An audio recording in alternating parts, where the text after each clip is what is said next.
வணக்கம். ஜவைஜெட் from ஜவாதுபட்டிப்புதூர் power writer அப்படிங்கிற YouTube channel மூலமாக உங்களை மீண்டும் சந்திப்பு ரொம்ப மற்றற்ற மகிழ்ச்சி. அத்தோடு எங்கள் சேனலை சப்ஸ்கிரைப் பண்ணுங்கள், பெல் பட்டன் அழுத்த மறந்துடாதீங்க. அத்தோட எல்லாத்துக்கும் ஷேர் பண்ணுங்கள். என்னைக்கிடா இந்த 2024 நாடாளுமன்ற தேர்தல் முடியும்னு பார்த்துக்கிட்டே இருந்திருப்பாங்க போல பாஜகவினர்.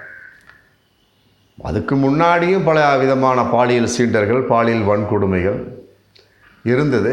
அப்புறம் கொஞ்சம் அப்படியே மேல் மட்டத்தில் தட்டினாங்களா, அப்புறம் மற்றபடி எந்த விஷயம்னு தெரியல, கொஞ்சம் குறைவாக இருந்தது. அப்புறம் தேர்தல் நடந்தது, 2024 நாடாளுமன்ற தேர்தல். மீண்டும் அவங்களே 3வது தடவையாக ஆட்சிக்கு வந்து விட்டார்கள். இப்போ பழையபடி ஸ்டார்ட் ஆயிடுச்சு. பாலியல் வன்கொடுமைகள், பாலியல் வன்புணர்வுகள், மற்றபடி கற்பழிப்புகள். ரொம்ப கேவலமான ஒரு கட்சியாக பாரதிய ஜனதா கட்சி அப்படிங்கிறது அதோட டைட்டில். அது பாலியல் ஜல்சா கட்சியாக மீண்டும் மாறிவிட்டதா அப்படிங்கிற ஒரு சந்தேக உணர்வு. இந்த ஒரு 4-5 நாளைக்கு முன்னால் மதுரையில் எம்எஸ் ஷா அப்படிங்கிற ஒரு பொருளாதார பிரிவு மாநில தலைவராக பாஜகவின் ஒரு குடும்பத்தையே கெடுத்து நாசம் பண்ணியிருக்கிறார்.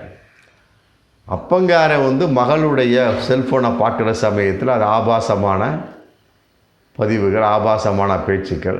விசாரிக்கிற சமயத்தில் பொண்டாட்டியை டென்னு கட்டியிருக்கிறான். பொண்டாட்டியும் உடந்த எம்எஸ் ஷா அந்த பாஜக பிரமுகர் பொண்டாட்டி ஆட்டையை போட்டிருக்கிறான். முடிச்சுட்டு மகளையும் அப்பப்போ உல்லாசமாக குறிப்பிட்ட சொகுசு பங்களாவுக்கு வர சொல்லி கேட்டால் நான் உன் வீட்டு கடனை அடைத்து விடுகின்றேன், பொண்ணுக்கு ஒரு சைக்கிள் வாங்கி கொடுக்குறேன், 2 வீலர் வாங்கி கொடுக்குறேன் அப்படிலாம் ஆசையை காட்டி கற்பழிச்சுக்கிறான்.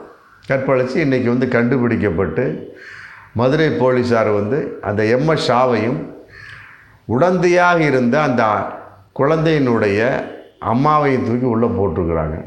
ஆமாம், அது ஒரு சூழல் இன்றைக்கி மிக கேவலமாக கரைபடிந்த ஒரு நிலையாக இன்றைக்கி பாஜகவின் இருந்து கொண்டிருக்கிறது.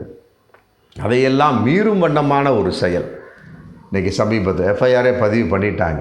அதாவது ஹரியானா மாநிலத்தில் பாஜக தலைவர் மோகன்லால் பட்டோலி, அதோடு சேர்ந்து ஒரு பிரபல பாடகர் ராக்கி மிட்டல் அப்படிங்கிற ஜெய் பகவான் அப்படிங்கிற ஒரு பாடகர், 2 பேர் என்ன பண்ணியிருக்கிறாங்க, ஒரு குறிப்பிட்ட 2 பேர் டெல்லியை சேர்ந்த 2 பேரை கற்பழித்து நாசம் பண்ணி இன்றைக்கி அவர்கள் மீது எஃப்ஐஆர் பதிவு பண்ணிவிட ஒரு சூழல். எந்த நேரத்திலும் கைது செய்யப்படலாம் அப்படிங்கிற ஒரு நிலையில் இன்றைக்கி இருந்துட்டுருக்காங்க. அதாவது டெல்லியை சேர்ந்த 2 பொண்ணுங்க ரொம்ப அழகாக இருப்பாங்க போல இருக்குது, நடிகை போன்று ஆல்பத்தில் நடிக்கக்கூடிய கதாநாயகி வடிவத்தை போன்ற 2 பெண்கள்.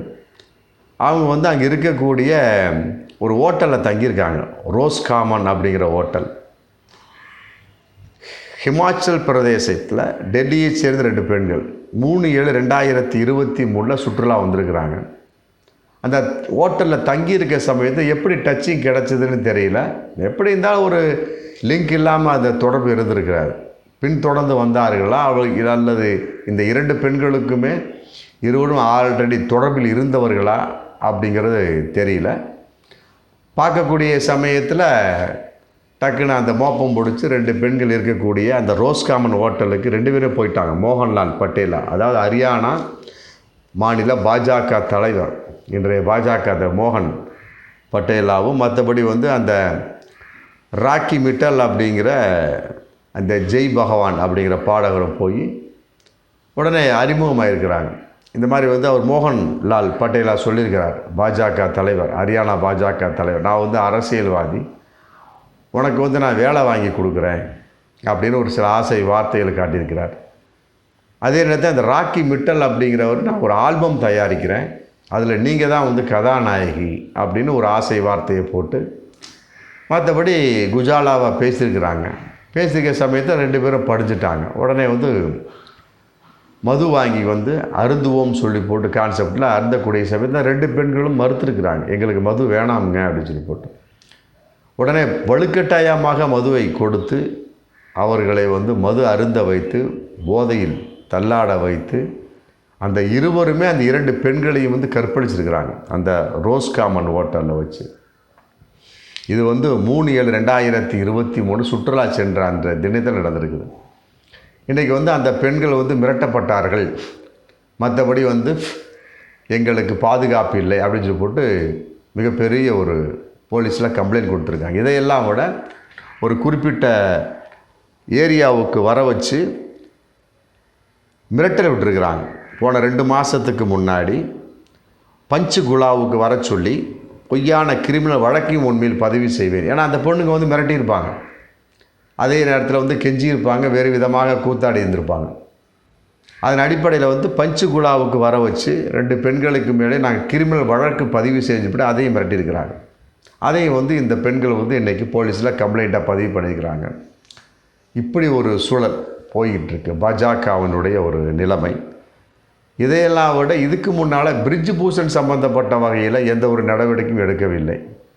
அவர் ஒரு 7-8 வீராங்கனை பாலியல் வன்கொடுமை செய்தார் அப்படின்னு. அதே நேரத்தில் குல்தீப் சிங் அப்படிங்கிற மேலே இன்றைக்கி வரைக்கும் நடவடிக்கை எடுக்கவில்லை. அதையெல்லாம் விட பிரஜ்வல் ரேவண்ணா கர்நாடகாவில் அவருக்கு ஒரு சீட்டை கொடுத்து மோடி நிற்க வச்சு அங்கே ஒரு பிரச்சாரமே பண்ணார் பிரஜ்வல் ரேவண்ணாவுக்கு ஆதரவாக. இதையெல்லாம் விட மத்திய பிரதேசத்தில் பாஜக தலைவர் அஜித் பால் சிங் பாலியல் வன்கொடுமை சம்மந்தமாக இன்றைக்கி கைது பண்ணிகிட்ருக்கார். ஆனால் இத்தனை பேர்களுக்குமே பாஜகவில் இன்றைக்கி இடம் உண்டு. ஆனால் அவர்கள் பாஜக விட்டு நீக்கப்பட்டார்களா, அவர்களாக ராஜினாமா செய்தார்களா என்றால் இல்லவே இல்லை. ஏன் மதுரையில் அந்த MS ஷா கூட இன்று வரை கட்சியை விட்டு நீக்கப்படவே இல்லை. ஆனால் அண்ணாமலை அண்ணா பல்கலைக்கழக மாணவிக்காக தன் வீட்டு முன்னால் தன்னைத்தானே சாட்டையாக அடித்து கொண்டார். அதே பாஜக நடிகை குஷ்பு மதுரையில் போராடி சிலம்போடு நான் கண்ணகி 38 வருடமாக கண்ணையாக வாழ்ந்திருக்கின்றேன், அண்ணா பல்கலைக்கழக மாணவிக்காக நான் மதுரையிலிருந்து சென்னைக்கு போராட்டமாக நடை பயணமாக செல்ல போயின்னு சொல்லி போட்டு சிலம்பை கையில் வைத்து கொண்டு மதுரையில் போராடினார். ஆமாம், இவர்களெல்லாம் நான் பார்த்து கேட்கக்கூடிய ஒரு கேள்விதான். மத்திய பிரதேசத்தில் அப்படி ஒரு சூழல். உங்களுடைய பாஜக நிர்வாகம் அஜித் பால் சிங் கைது செய்யப்பட்டிருக்கிறார். மற்றபடி குல்தீப் சிங் கைது செய்யப்பட்டிருக்கிறார். மற்றபடி மோகன்லால் பட்டேலா, மற்றபடி ராக்கி மிட்டல் எல்லார் மேலேயும் இன்றைக்கி வழக்கு பதிவு செய்யப்பட்டு எல்லாருமே பாலியல் வன்கொடுமை பாலியல் வன்புறும் அப்படிங்கிற வட்டத்துக்குள்ளே வந்தாச்சு. இவர்களுக்கெல்லாம் அண்ணாமலை போராடுவாரா? இல்லை மதுரையில் MS ஷாவுக்கு எதிராக பாஜக குஷ்பு சிலம்போடு மீண்டும் போராடுவாரா? பார்ப்போம். இதுக்கெல்லாம் எப்படிப்பட்ட ஒரு தீர்வு அப்படிங்கிற கான்செப்ட் ஒரு பக்கம் இருந்தாலுமே கூட பாஜகவில் வர வர பாலியல் வன்கொடுமைகள் பாலியல் சீண்டல்கள் அதிகரித்து கொண்டே வருகின்றன. இவையெல்லாம் பார்க்கின்ற பொழுது அண்ணாமலை தனக்குத்தானே காரி துப்பிக்கொள்ள வேண்டும் அப்படிங்கிற ஒரு நிலைப்பாடு தான் இன்றைக்கி இது ஒரு தகவலாக மிக பெருசாக போயிட்டுருக்கு. தனக்குத்தானே அடித்து கொண்ட அண்ணாமலை தனக்குத்தானே காரி துப்பிக்கொள்ள வேண்டும். அதே மாதிரி போராட்டத்திற்காக வந்த குஷ்பு தனக்குத்தானே காரி துப்பிக்கு, இல்லைன்னா 2 பேரும் ஒருத்தர் அடிச்சுக்கிங்க. அண்ணாமலை பாஜக குஷ்புவை சாட்டையால் அடிக்க, அண்ணாமலை குஷ்பு சாட்டையால் அடிக்க, இந்த மாதிரி கூட ஒரு மிகப்பெரிய ஒரு போராட்டம் பண்ணலாம். அப்படி ஒரு கேவலமான ஒரு சூழ்நிலை தான் இன்றைக்கி பாஜக போயிட்டுருக்கு. எங்கு பார்த்தாலும் பாலியல் வன்கொடுமைகள் பாலியல் சீண்டல்கள்.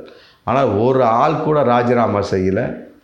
ஒரு நபரை கூட பாஜக இன்னைக்கு வரைக்கும் கட்சியை விட்டு நீக்கவில்லை அப்படிங்கிறது தான் பகிரங்கமான உண்மை. அதையெல்லாம் விட அண்ணாமலை தனக்குத்தானே அடித்து கொண்டார் அப்படிங்கிற ஒரு பக்கம் இருந்தாலுமே கூட இவர்களுக்காகவும் அடித்து கொள்ள வேண்டும். பாஜக குஷ்பு இவர்களுக்காகவும் மதுரையில் சிலம்பை எடுத்துக்கொண்டு மதுரை நோக்கி சென்று போராட வேண்டும்.